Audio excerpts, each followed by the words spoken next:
দাও নামের এক ব্যক্তি, যে একটি গোষ্ঠীর নেতা, তার গোষ্ঠীর সদস্যদের সাথে শিকারে আসে। কিছুক্ষণ পর্যবেক্ষণের পর তার সাথে আসা সকল সদস্যগুলোকে শিকারের আদেশ দেয়। এইবার তাদের শিকার জংলি মহিষের দল, যা তাদের থেকে মাত্র কিছু দূরত্বেই আছে। এইবার দাও ও তার সমস্ত লোক আস্তে আস্তে আগে এগোয়। দাউয়ের এক আদেশেই তারা সকলে মিলে ওই জংলি মহিষের উপর আক্রমণ করে। কিন্তু ওই জংলি মহিষগুলো এত সহজে মরার বান্দা ছিল না।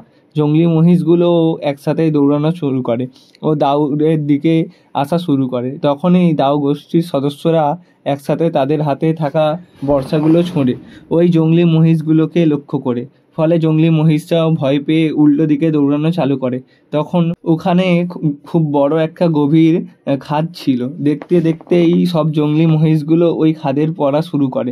এখন পর্যন্ত সব কিছুই দাউর পরিকল্পনার মতো চলছিল, কিন্তু হঠাৎ একটা জংলি মহিষ খাদে না গিয়ে ঘুরে কেরা নামক ছেলের দিকে দৌড়ানো শুরু করে। আসলে কেরা এটা প্রথম শিকার ছিল, তাই জংলি মহিষকে দেখে সে দৌড়ানো শুরু করে, কিন্তু পিছন থেকে সেই মহিষ এসে ধাক্কা মারার ফলে সে মাটিতে পড়ে যায়। জংলি মহিষ আবারও ঘুরে কেরার দিকে আসা চালু করে। এইবার কেরাকে সিংহে তুলে সোজা খাদের দিকে যাওয়া শুরু করে। তখনই দাউ পিছনে ওই মহিষের উপর আক্রমণ করে দেয় ও তার হাতে থাকা বর্শা মহিষের পেটে ঢুকিয়ে দেয়। বর্শা লাগার সত্ত্বেও মহিষটা খাদে লাফিয়ে পড়ে। দাউ ও তার সাথীরা কেরাকে বাঁচানোর জন্য সঙ্গে সঙ্গে সেই খাদের দিকে ছোটা শুরু করে। তারা কাছে গিয়ে দেখে কেরা একটা পাথর ধরে ঝুলছে, কিন্তু কেরা বেশিক্ষণ পাথর ধরে থাকতে পারেনি।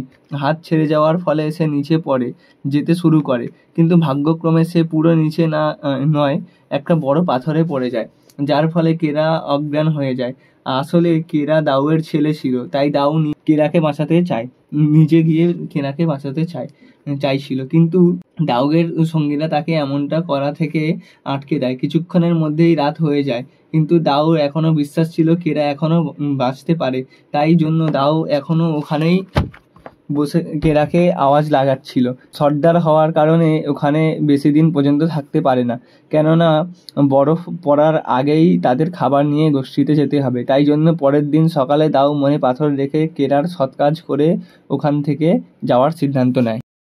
বন্ধুরা, ভিডিওটা ভালো লেগে থাকলে একটা লাইক ও একটা কমেন্ট করে দাও, আর এরকম ভিডিও দেখার জন্য আমার চ্যানেলকে সাবস্ক্রাইব করে নাও।